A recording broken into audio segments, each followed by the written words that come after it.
to welcome you to our webinar. It is the 5th of January 2023, and I, above all, would like to wish you a very delightful, happy new year with lots of health, lots of success, lots of fun, and may all the wishes come true. Everybody become a millionaire, you think? Anyway, it is a pleasure to see you. Thank you for checking in. And we've chosen the date of this webinar to be in the first week of the year before next week the madness starts, correct? Before we start, can I check that everybody can use the chat function? Could you do me a favor and just type something into the chat like hello or hi, just so that I can see you know where the chat is? Great. Okay, cool. This is the one you're going to use for your questions. I'm going to check into the chat because I'm alone here, so I don't have the benefit of an administrator that helps me, and check your questions. If we don't get to your question in this webinar, because we only have an hour left, I will get back to you post this event. We're going to use the trade compliance update for Q&As that are generic. So as you know, if you're subscribed to the trade compliance update, this comes out every Monday. The one on Monday covering this week and the last 2 weeks of December is in the works, is already finished almost. We're just waiting for this presentation so that we can upload it to our YouTube channel, which I hope you follow, so that people can review it post the event. Because although we're more than 100 people on this webinar, not everybody who registered was able to join. So we're going to post this webinar onto our trade compliance and cost-saving YouTube channel, allowing you to view it post-event, which is great because there's a lot of information I'm going to share with you now, and not everything might be immediately digestible. Yes, I tried to simplify as much as possible, but the thing is pretty complex. So, questions, thoughts in the chat. If you don't want, or it's too much, info@customsmanager.org, which is where you leave your comments. Your comments are read, and I guarantee you your comments are forwarded to the people dealing with the single window in Brussels at the EU Commission. I've prepared slides. I'm going to share these slides with you. They are quite quick. There's a lot of information on there. If this goes over your head, don't worry. We still have 10 years before the thing actually kicks in a meaningful way for us. All right? But we will conclude the presentation after I've explained the kind of system, how it works. Hey, Canada, nice to see you. It's so great that we have Canada on the call. Why do we need a single window? It's single market, customs union, bulk of trade is domestic. Good point. Very good point. Let us talk about it. And thank you, Abby, for sharing the link in the YouTube channel. That's really cool. That is where this will go. So 48 hours, something like that. For your, remember, for Monday morning, when you get your trade compliance update, your 50+ page document, it's going to have the link to this webinar, and you can watch it with your morning coffee as you read the trade compliance update. All right. Hi, Zimbabwe. Nice to see you. Hi, Africa. Let's go. Let's go. Let's go. Let's go. We have no time. Oh. So the EU single window environment for customs. What is it? Why do we need it? Why should we care if we're in the EU and we're only trading domestic? No need for it. If we're in Canada, what do we care? Canada is so far away from the EU. Why does this matter? If we're in parts of Africa, this surely is not relevant for us, right? And above all, how would it work? And how does it facilitate trade? We are business operators, we're import managers, we're export managers, we're doing transit, we're doing certification. When do we need to worry about this? And what can we do in between the time that the EU sorts itself out and now? Let's discover the milestones, the most important aspects of the EU single window environment for customs, and then let's talk about it. So the presentation is going to take about 30 minutes or so, maybe 40 minutes or so. It's a lot to get through, but I'm very interested in your views. So whenever something is on your mind, use the chat and I'll be fine. So I hope you agree that today we have a situation that is suboptimal. Why? Because everybody knows in customs, we make customs declarations. It's the way to get goods in and out of the country. But for some products, we need more than just the customs declarations. Those are the products where we deal with food, where we deal with certain ozone depleting substances, where we deal with endangered species. So a particular type of set of products where we need additional certifications, permits, the likes of it. And what we need to do is we need to go into a separate system, complete that, log in, upload, check, we wait for the certification number, which can take a day, 2 days. We take that certification number and we paste it into our customs declaration application. And then we send all of this to the government, and then the government sends it back and says, yes, okay, or no, not okay. So 1 system, 2 systems, 3 systems, not good. Not good for the 21st century, not good for the future. We need a one-stop shop. So this is what we're doing. And the EU Commission has been at this for years. This is the advertising. This is the promotion that the EU Commission has presented to all of you, all of us, last year, 2 years ago. And back then it said already that we would need a single window environment for customs because it will improve collaboration. It will enhance the sharing of digital cooperation between regulatory authorities. So customs on one hand and others on the other side. It would protect our single market, our customs union, because it allows us to check better what's coming in. The third aspect about the single window is the one we care about the most. How does it facilitate? How does it simplify the clearance processes for goods that are subject to non-customs formalities? And this is really the key thing you need to understand with this. This only is useful where we have goods subject to non-customs formalities. We're not doing away with the customs stuff. We are doing away with you having to register again in another system and another system, for example, for veterinary controls. That's the goal. Today, 2023, the advertising of the European Commission looks a little different. Not fundamentally different, but it focuses clearly on the benefits. What have we got? Well, we've got a single window environment for customs that will make it possible for customs and non-customs domains systems to work together. And this means that these authorities, not us as traders, these authorities can now share documents and information better. All of that is linked to import, export, and transit, and the connection to non-customs system. Here are the benefits. We create a framework of interoperability. We ensure consistent use of data. We ensure compliance with the EU law. We streamline processes for businesses.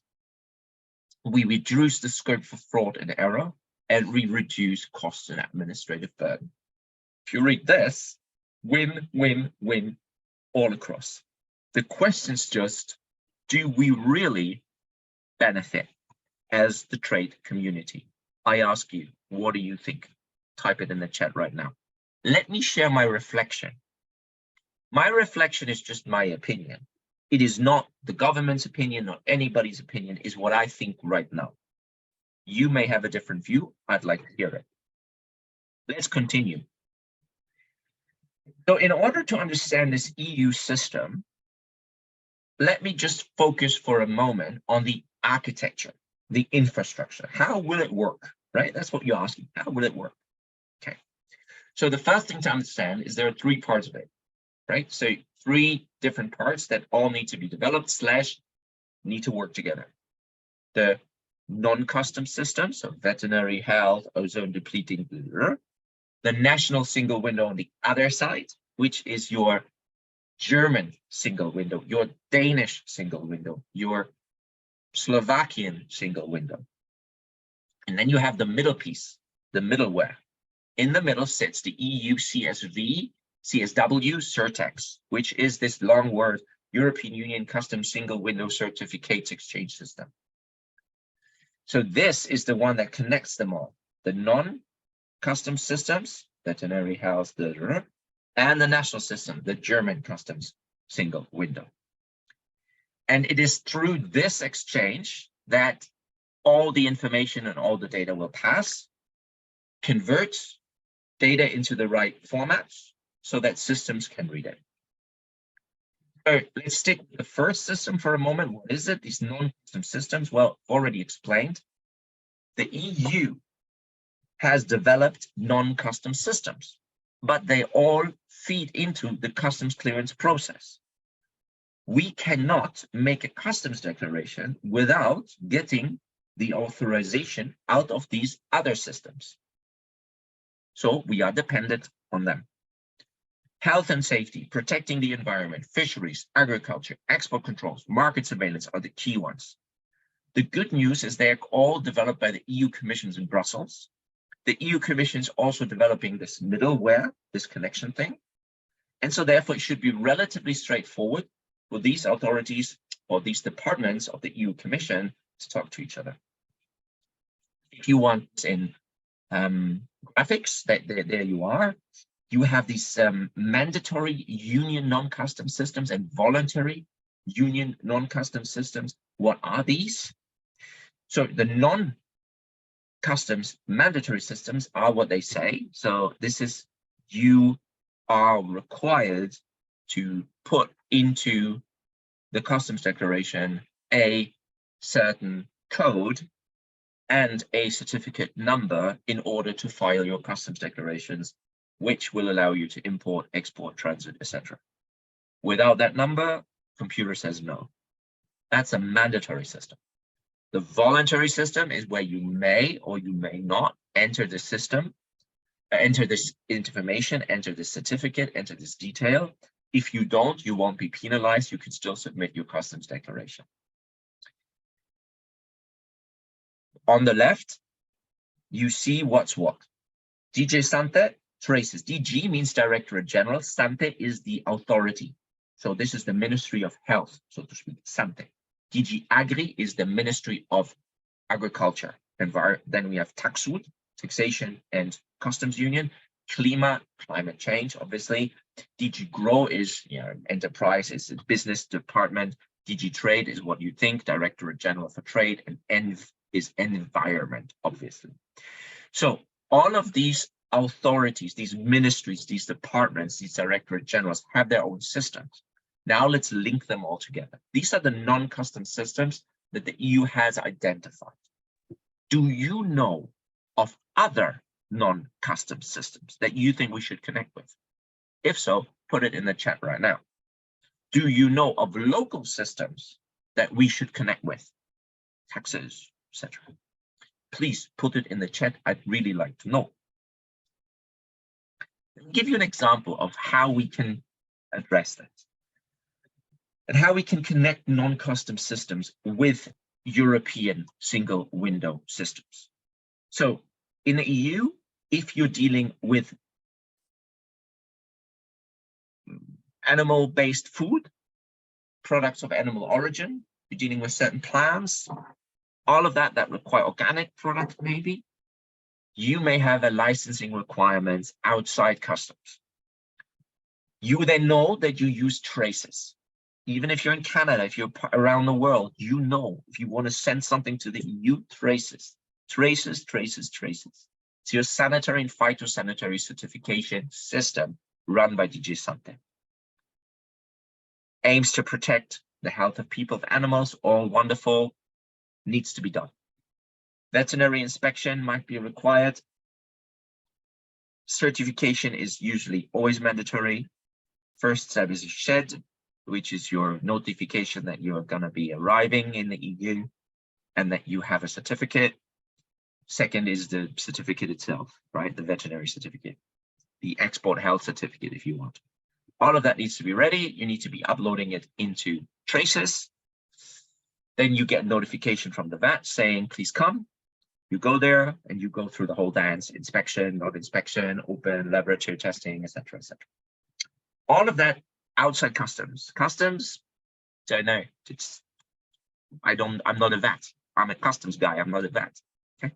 And the vet says I'm a vet. I'm not a customs guy. So, in other words, we need these systems to talk to each other, because the end goal is that you're not submitting another notification in the Traces system, but you are submitting one customs declaration with all the information that Traces needs. You submit it and you go away and drink coffee or tea. You come back and the system has done the magic. Traces is happy, customs is happy, everybody's happy, and you are happy. So that's the idea. So Traces today is vitally important, not only for veterinary controls. There are also other controls that are done using Traces. So without Traces, there's nothing. So Traces being so important for veterinary clearance and food clearances, it should be the first system we try to connect with the EU CSV-CERTEX. And that's what the EU has done in pilot projects. By the way, this single window system is not new. It is something that we've been looking and talking about for a decade at least. We even have pilot projects, and I'll show you a tangible example a little bit later on. So I talked about the national systems. Now I told you there are three systems. There is the non-union system, non-customs union system. Then there is the national single window. And in the middle is this middle thing. It is called the Surtex. It's the engine that drives everything in a way. Here you see how that looks.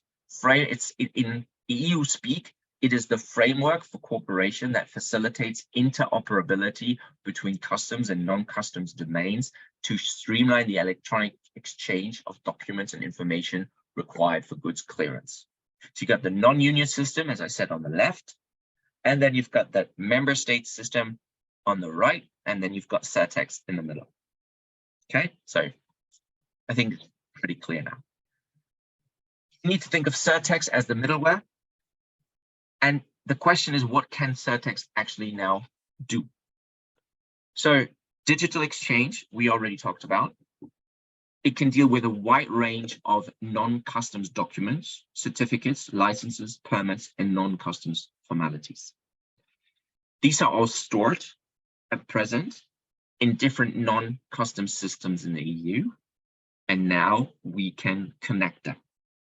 And this is great for the national customs authorities as well, because they can now get access to the documents that are in other systems seamlessly. What's the problem? Well, the problem is that I just mentioned customs authorities can benefit. I didn't say you can benefit as business. That's the problem. But let's not jump ahead, step by step. Okay, so EU CERTEX helps national customs administrations of member states to convert non-customs documents into customs declarations compatible data. What does that mean? It means that in order for customs to read anything, they need the data to be in a format that the customs systems can read. But for ozone depleting substances, for cultural goods, for this, for that, that's the way we receive the data, or these non-custom systems receive the data, was not designed to match with the customs declaration systems. So there needs to be this conversion. So CERTEX converts this. This way, exchange of data related to certificates, licenses, permission, and declarations is possible. Now, Surtex can do more. Surtex can look at registration requirement. It can regulate permissions and quota usage. It can monitor exemption criteria. It can deal with other things that need to happen for good customs clearance. In summary, what Surtex does, it allows EU customs officials to ensure that the non-customs requirements are satisfied. Now, you may say, hang on, Arne, in my country, we're already doing that. It's like super quick, like 1-2 seconds, and we get a response from the customs system saying it's all good. A, we have 27 member states. This might not be the case for every member state. B, what do you know happens in the background with these customs systems? So you submit something, but what the customs systems then does, you don't know. So you don't know if the customs system actually takes your license number that you put in the customs system and verifies it. It might just ignore it. So in the future, you know that your customs, your veterinary certificate number is verified by the database of that veterinary certificate where it's supposed to go and then channeled back to you. So if it's not valid, you won't get permission to clear. The third element is your national single window. The single window, so we got the Surtex, we got the non-union systems, and now we got the national single window. And this is where it gets really interesting for us business authority, for us businesses and firms. That's what we're going to see. If we're in France, we're going to see Delta be our national single window. If we're in Ireland, AIS is going to be the system. So these national single windows can take lots of different shapes, lots of different languages, lots of different ways. These single windows, these national single windows, can connect to national systems that don't matter to the EU. So there's a lot that Swedish customs can do, Swedish authorities or Danish authorities or Finnish authorities. That's all fine. The key point is the connection. It needs to be able to connect to Surtex. And if it does that, we're in business. This is the first thing you're going to see. The principle remains the same. What we're going to do first and foremost is we're going to check that all of the non-customs formalities that you need to fulfill as business are met. And the second thing we're going to do is we're going to look at the declared quantities and that they match the quantities that we're expecting. For example, the ones in the certificate. Yes. So what is the trade facilitation in that? Nothing. Wait. I can hear you protest. Of course, if you get your data in order and if everything matches up, so you got the certificate number, you got the declared quantities and it's all fine, the system may just go and it might be faster. Yeah, you might get a customs clearance that is correct, that is right, faster. I get that. But first and foremost, in step one, it's about compliance. It's about making sure that you cannot declare something that you haven't got.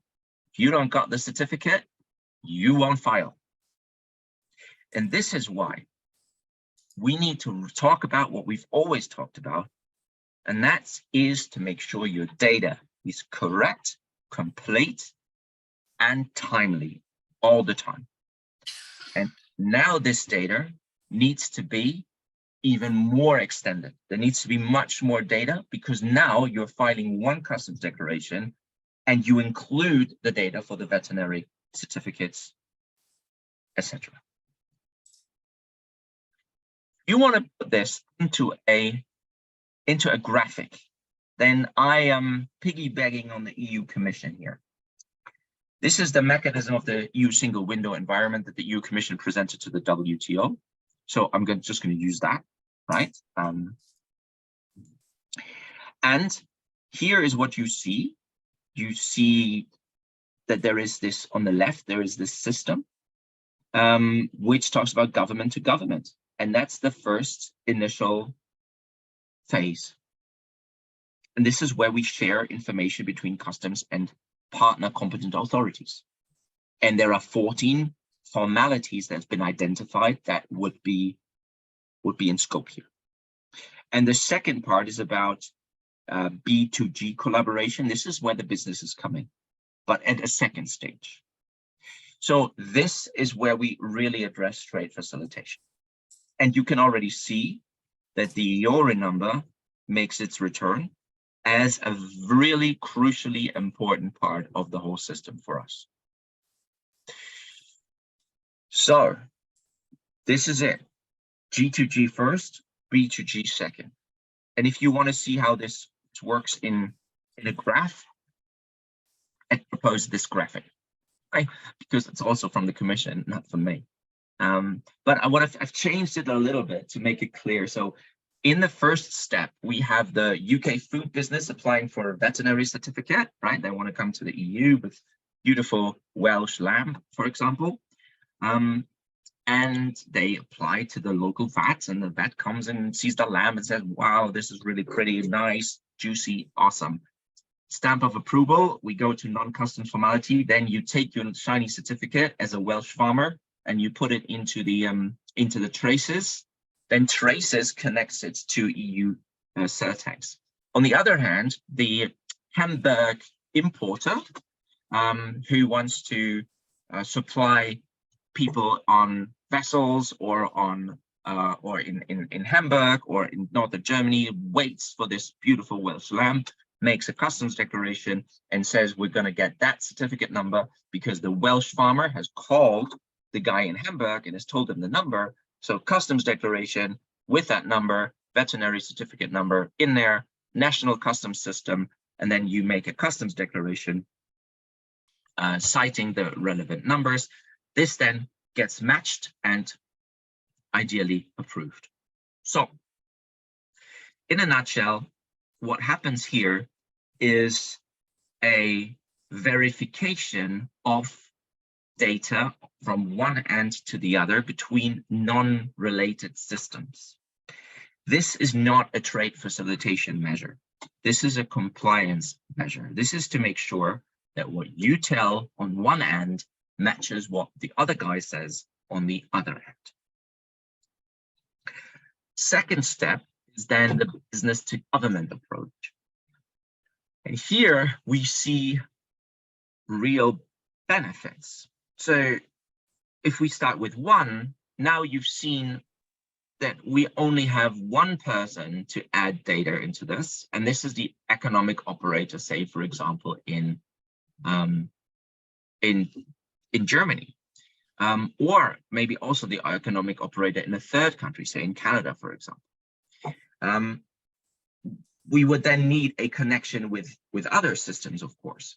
But if we stick with the EU-German economic operator, for example, you would now have one data set to submit, and that would include your application for the shed document, for the documentation that you need in order to import the product into the customs union. You would then have the customs declaration and the application for the non-customs formality all together submitted via the national single window. An integrated data set allows you to do that. It would then go into the German system. It would be in German, but codified, so it can be read by the EU CERTEX in any language. Because you submitted the data via the customs system, it will then connect it to traces automatically, put it into traces, because you gave all the information that traces needs through the customs declaration. Then the UK VAT can view it, or the veterinary officer in the member state, all of the actors involved in the traces movement can view it, can approve it, can follow the system that is dictated by traces. The approval gets made. The system goes back into, or the information from traces goes into Surtex, from Surtex back into the national single window and back to you. The result then is your approval for customs declaration and for the movement of the veterinary, the food, the animal origin food as well. That is the concept, at least how I understand it. Now, you please tell me in the comments below if you agree with this analysis, or if you think, wait, Arne, there's a mistake here. You are not thinking this through clearly. Then please let me know why I'm going wrong with my thinking. I am eager to learn. This is as new for me as it hopefully is for you, unless, of course, you've been on this for a long time. In which case, I'd really like to know.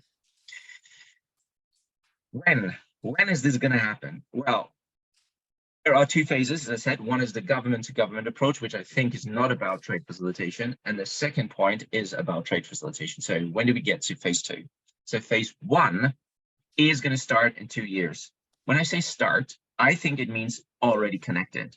The systems should be connected to Surtex, these non-custom systems, by 2025. Then the second phase is going to be from 2031. So that's why I say we've got a bit of time. This time we should use well. I believe the real trade facilitation opportunity is from the 30s, because this is when the business to government scheme really kicks in. And while there is a drive for compliance, everybody in government is all about compliance, that's great. We must make sure that this phase 2 doesn't get forgotten. It must be implemented to the fullest, because we're already starting with compliance and we're then adding the trade facilitation on top of it. And this should be the big one. One interface for France, one interface for Spain, one interface for Portugal in Portuguese, where you can interact with all these non-customs systems. So that is the principle. Before I go into the new legal framework, where I'm going to tell you a little bit about the law that we have just agreed to, or we've just published in December. I wanted to go into your questions, if you don't mind. Just spend a couple of minutes, not that long, just to have a bit of a go and see what your questions are. We've got great people from Hungary, from the US, from Bulgaria. So this is really great to have the world around here. Why we already talked about this. Why does the EU need a single window? Well, hopefully I've explained it. It is about facilitating the trade from outside the European Union and from the European Union out to the world. So it's about increasing global trade and reducing bureaucracy, reducing red tape by the efficient use of data and information. So maybe I'll just share this, stop this so you can actually see me while I'm responding to the questions, and I'll go back to the presentation in a moment. So it is about that. Let me see what we've got. Ray. So let's see what Ray's asking. Oh, he's from Canada, so that's great. Then we have a single window. Is the single window still at the testing stage? Well, yes and no. We've had 4 pilots already, so there was a lot of testing. I think we're moving now to the implementation stage. It's actually now a legal requirement, which is why it's so important that we talk about it. Now it's a legal requirement. So now this is it. Let's make sure everybody's on mute. Right. So the next question is from Beatrice about the slides and the presentation. So you're going to get, this is very cool, you're going to get the full video on the YouTube channel, and all the slides and all the parts are going to be this Monday in your trade compliance update. So remember, this is the 50 pages I was talking about earlier. Every Monday, we're going to publish that. And this, it contains the link to the slides. This also contains the link to the summary document. We've prepared 8 pages worth of content for you to review right after this presentation. Philip, will it allow imports into the EU countries via just one member state? If so, how have they managed to issue the level of duty distribution? That is a good question. Yes, you should be able to import, as in fact you do now, through the member state that you're bringing the goods into. And then the duty gets collected by the member state that you're importing into. So if it's the Netherlands, you bring it in, Netherlands will collect the duty, and all it does, it will share it because it's a community money. It will share it with the EU Commission. It just has the right to withhold 25% for their administration. So that's how that. Where does the EU Trader Portal fit in? Thank you, Danielle. This is a great question. So the EU Trader Portal at the moment is a, well, single window, very, very light, so to speak. Simply, there are some administrations. So you may know that CDS is not only the UK customs declaration system, but also the authorization system for the EU. So countries like Ireland, or maybe smaller countries, they use this system, so you can apply for licenses and authorizations using that European system. So it's a separate thing. You still apply for certain benefits and certain authorizations using that system, and therefore it's maybe a mini light system, a mini single window light system. So it doesn't fit in to this system at the moment, but you are right. If you connect the dots, we should all have one access. So we should have one identification, one email address linked to our account, and then be able to do everything to apply for inward processing relief, outward processing relief, all of that good stuff.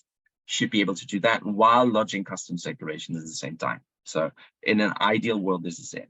So Ray's in Canada, which is awesome. I'm coming to Canada in June, so let's meet.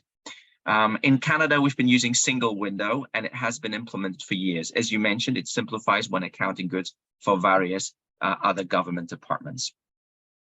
Great. Well, that's where we're going. We'll do it for 27 countries. So let's see how that works. And then we've got Danielle. Dutch feed authorities have their own system, which is linked to traces. So this is great because the Dutch have their own system. That means they can connect it to traces already, or they will be able to connect it to the Dutch single national window. This may not be relevant for other member states. So therefore, this is great. Then we have sous vide. UK uses iPubs now as traces no longer available. Yeah, this is great. This is pretty much the opposite of integration. This is separation, right? But what it does do, it allows the UK to work on its own single window and then connect all the other agencies together. So iPubs is going to be part of the solution for the UK single window. Of course, the big benefit for us is once the EU and the UK like each other again, then we could talk about integrating the two systems and maybe the UK joining the single window, or the EU joining the UK single window, without getting too political here. So that's that. And I'm going to have one more question or one more comment, and there's a lot of stuff here that I could go into, but we've got to move on. And I'm going to take Sajamir, I think. Sorry, I'm killing your name here. The key issue remains building compatible national single window platform to satisfy EU single window. Taking into consideration EU candidate countries like Albania, it is very important to adapt these standards in advance to avoid additional costs in the future. Great question, great comment, in fact. And it just shows you there is so much to think about, because of course there are the candidate countries as well, and they need to be on board as well with all of this. So why? Because they have to deal with this. They have to then connect to all of this. And so if they're going to join the EU, when they're going to join the EU, they need to be able to connect into such a complicated system. So therefore, when they are updating their system, they need to bear in mind what the EU is doing, because that is the connection of the future. So lots to think about. Thank you for these great comments. Please keep them coming. Questions will be answering in an FAQ, which is coming up later on. All right, let us continue. In the second part of the presentation, I'm going to talk to you about the new legal framework. Don't worry if you're not into legal, if you're not into law and all of this. This is just going to tell you a little bit about the legislation. If you want to download it, the link is right here. So when you get the slides next Monday, please make sure you click there in order to get it, or you can just put it into Google and find it there. Okay, let me click my way. Yep. So this new legal framework actually imposes on member states the requirement now to implement the single window. I've already told you what it is all about. I'm not going to read it again, but you can see here, this is taken from the legal text, and therefore what the legal text says is what I've told you already. This is a 24-article legislation. It has 3 sections, as you can see, and it has 3 sections and 6 chapters this should be. And you can see by just skim reading through this, that everything I've explained to you is now in law. So therefore, it must now happen. So it will happen. It might be delayed or whatever, but this is law. And as this is a regulation, it is directly applicable to all 27 member states. I'm not going to go through the details of this law. You can read it by yourself. I have highlighted here in the slides some of the articles that I found noteworthy. To help you navigate, I'm just going to point you to the annexes. The annexes are important because they set the systems that we're going to connect to the single window. And this is important for you as business. Why? Because you might be requiring veterinary certificates, other certificates, etc. And if you find that system on that list that you have to deal with, so if you're dealing with traces and traces is mentioned, you know there's going to be change to traces. That allows you to have a think in your company about what you're going to do about it. So there are 2 annexes here. Annex, I'm just going to show it to you. Annex A is the annex allows you to, that you must complete. If you are coming into the union or you're going out of the union, it is a legal requirement to deal with these systems. So if you have animals or food and feed of non-animal origin that is controlled, or certain plants and plant products or certain organic products, you are legally obliged to use traces and to create the different chants. And you now know that these systems will be connected by the 3rd of March 2025, as the law says right now, to CERTEX. And you also know that this is only part 1 of the deal, so the government to government, and this is going to have a compliance element predominantly, because it will now be able, the customs declaration system will now be able to verify the accuracy of what you input into the customs declaration against the database of the veterinary DG Sante or DG Agri to make sure it matches. And you also know that this middleware not only checks the validity of certificates and the number, but also the quantities. So compliance-wise, it's going to be even more important for you to double, triple, and quadruple check that the data that you collect, that you have, and the information is correct. Because in the future, there will be more error messages because there is a better control of inaccuracy, potential inaccuracy. This is the second part. So there's also a control for cultural goods, also using traces. And then we are going to have Annex B. And Annex B is the voluntary systems. So not legally required, but useful. So flagged, timber, wood, etc., forest law, but also the dual use items. There's an e-licensing system that can be connected to it and will be connected to it. There's CITES, so endangered species, and there is the ICSMS system, which we don't really deal with too much, I think. So for the final bit, this is just about the legislation I've just told you about. For the final bit, I want to put it as much as possible into a practical example. And the example that I've used is Ireland. And why Ireland? Because Ireland was one of the first countries to say, yes, I'm up for it. I want to be a pilot. So they've been working with the European Commission for quite a number of years to be one of the first to trial and error, I guess, this single window concept, because they were the first to be convinced that this is something that Irish business can really benefit from. So what did they do is, well, they worked quite hard on a substantial reform package. Not only did they change their customs declaration system into the modern UCC approved version, so the Union Customs Code version, notably calling their import system AIS, Automated Import System. They also worked on integrating that with phase 1 of the single window. So as a result, if you agree with me that the first step is the first phase is predominantly compliance, then what you see is that phase 1 introduced a business rule making it mandatory for the relevant certificates, the SHEDs and the others, to be declared at the goods shipment item level and not the goods shipment header level in the AIS customs declaration. This is really important because when before you would have declared your certificate number once, if you declare it at item level, you now have to declare it 50, 100, 200 times. If that is so, you need to rethink whether you want your agent to do that manually or whether there is an automated way you can do that.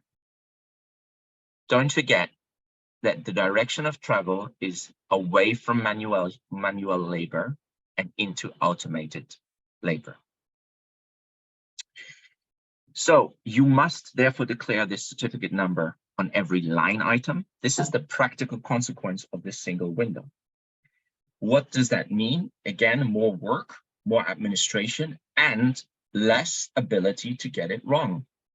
Because you know what's going to happen now.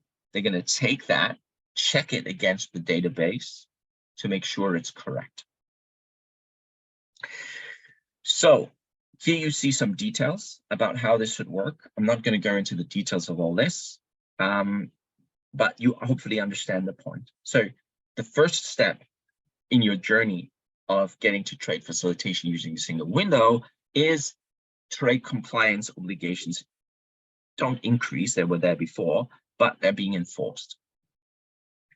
So what the Irish Revenue will then do is they will go live with a certificate number validation piece for all the CHEDs and the COI, so this is organic materials certificates. So what does that mean?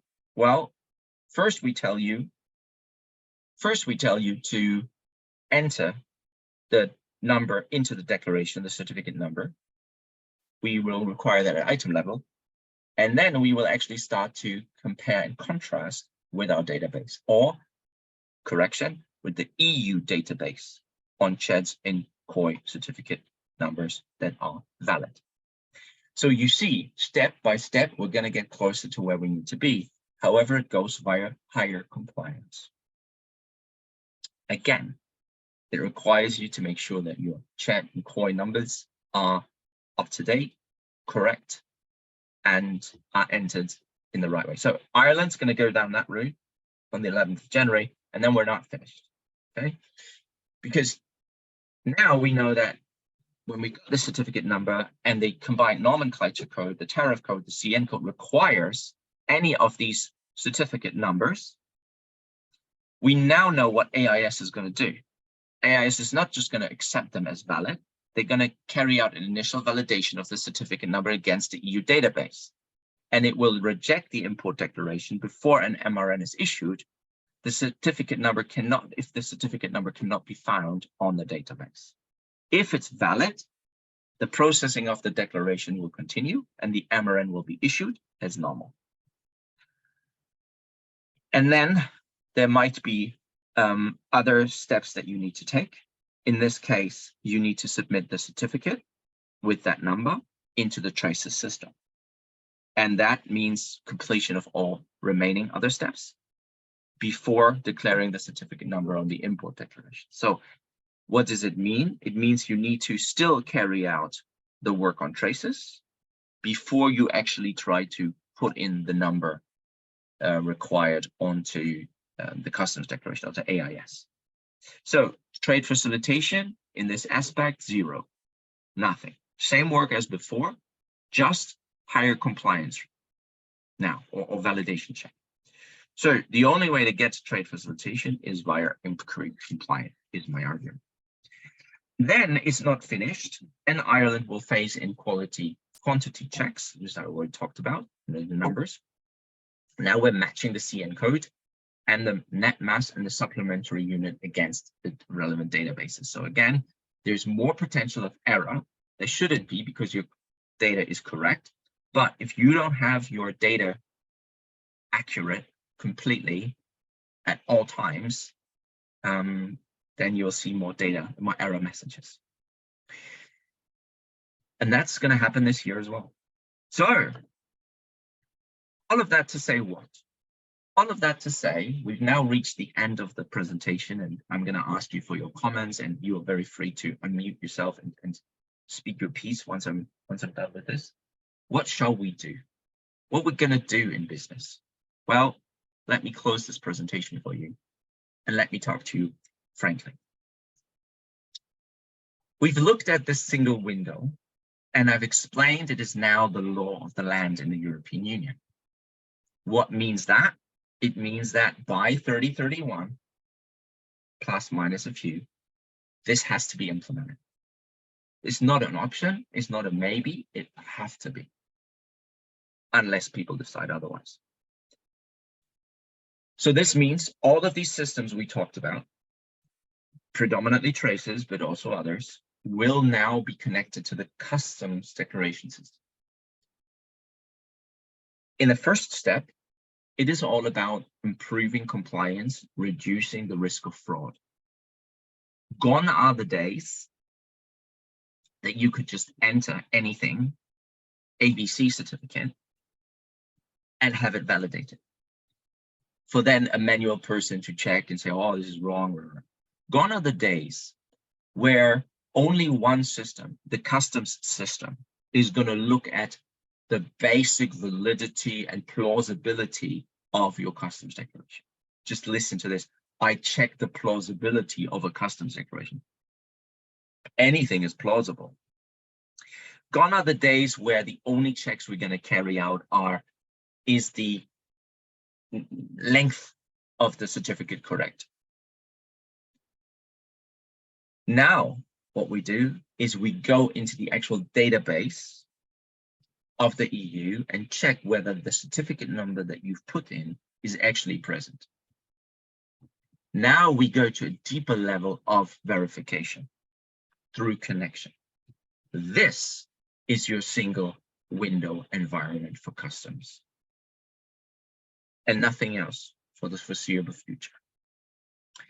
In a second step, we're then, once we're all super compliant, we're then going to create 27 different single windows, one in French, one in Dutch, one in Estonian.